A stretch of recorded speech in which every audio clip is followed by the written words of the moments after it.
नमस्कार। मैं डॉक्टर श्रीमती शशिकला सिन्हा, शासकीय माता शबरी नवीन गर्ल्स कॉलेज बिलासपुर, विभागाध्यक्ष इतिहास, बीए प्रथम वर्ष के प्रथम प्रश्न पत्र के अंतर्गत भारत का इतिहास प्रारंभ से 1206 तक के अंतर्गत आज मैं चालुक्य वंश के संबंध में कुछ जानकारी देना चाहती हूँ। दक्षिण भारत में चालुक्यों की 3 शाखाओं ने शासन किया। बादामी के पश्चिमी चालुक्य 550 से 750 ईस्वी तक, कल्याणी के उत्तरकालीन चालुक्य 950 से 1100 ईस्वी तक, बेगी के पूर्वी चालुक्य 600 से 1200 ईस्वी तक शासन किए। तीनों में सबसे महत्वपूर्ण बादामी के चालुक्य थे, जिन्होंने गुप्तों के पतन के पश्चात दक्षिण भारत में अपनी सत्ता स्थापित की थी। इनकी उत्पत्ति और मूल निवास स्थान के संबंध में विद्वानों में बहुत अधिक मतभेद है। चालुक्य अभिलेखों में इन्हें चंद्रवंशी क्षत्रिय माना गया है और स्वयं इनकी उत्पत्ति मनु एवं हारिति ऋषि के कमंडल से हुई, ऐसा माना जाता है। विक्रमांक देवचरित के रचयिता कल्हड़ के अनुसार ब्रह्मा के चुलूक से इनकी उत्पत्ति हुई है।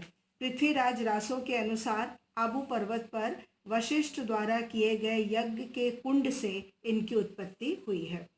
बादामी या वातापी के चालुक्य गुप्तोत्तर काल में दक्षिण भारत में अनेक छोटे छोटे राज्य स्थापित हुए।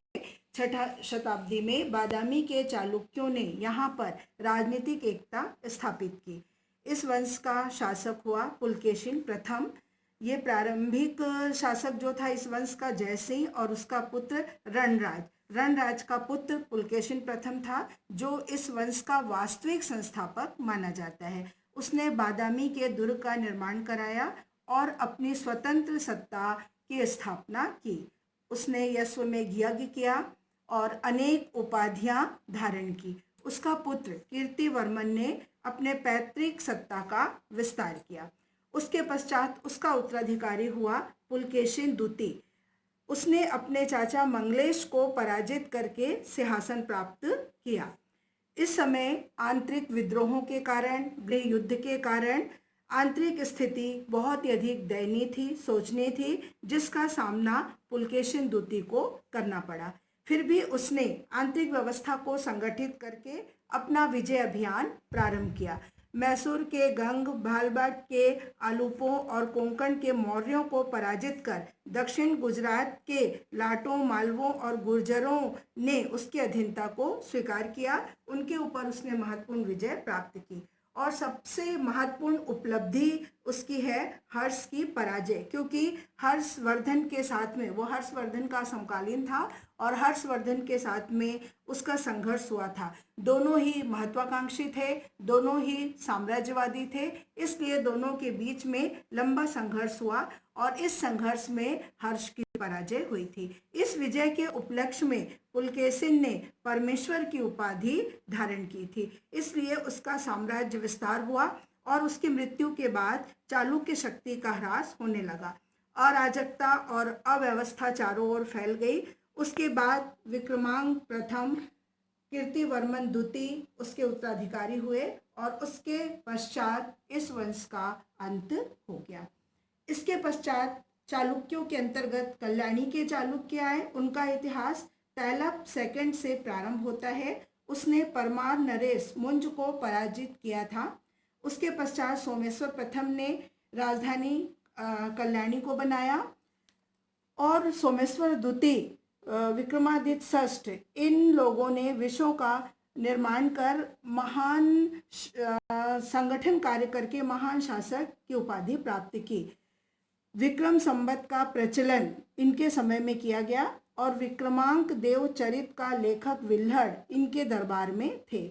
उसके पश्चात सोमेश्वर तृतीय आया, जिसने मान सोल्लास नामक शिल्प शास्त्र की रचना की थी। उसके पश्चात तैलप तृतीय, सोमेश्वर चतुर्थ तक यह वंश चला।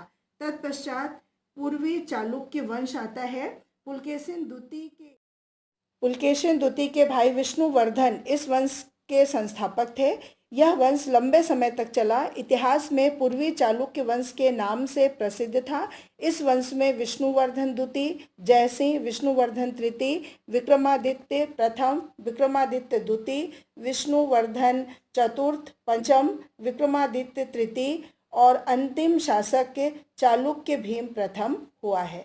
इसके बाद इनका संघर्ष राष्ट्रकूटों के साथ में हुआ और उस युद्ध के पश्चात इनके वंश का पतन हुआ है। इनकी सभ्यता और संस्कृति काफ़ी प्रगतिशील थी और सांस्कृतिक उन्नति बहुत अधिक हुई। आर्थिक दृष्टि से भी यह साम्राज्य बहुत ही अधिक संपन्न था। विदेशी व्यापार उन्नत दशा में था और आर्थिक स्थिति अच्छी होने के कारण साहित्य कला का बहुत अधिक विकास हुआ था। धार्मिक दृष्टि से देखा जाए तो यह हिंदू धर्म के अनुयायी थे।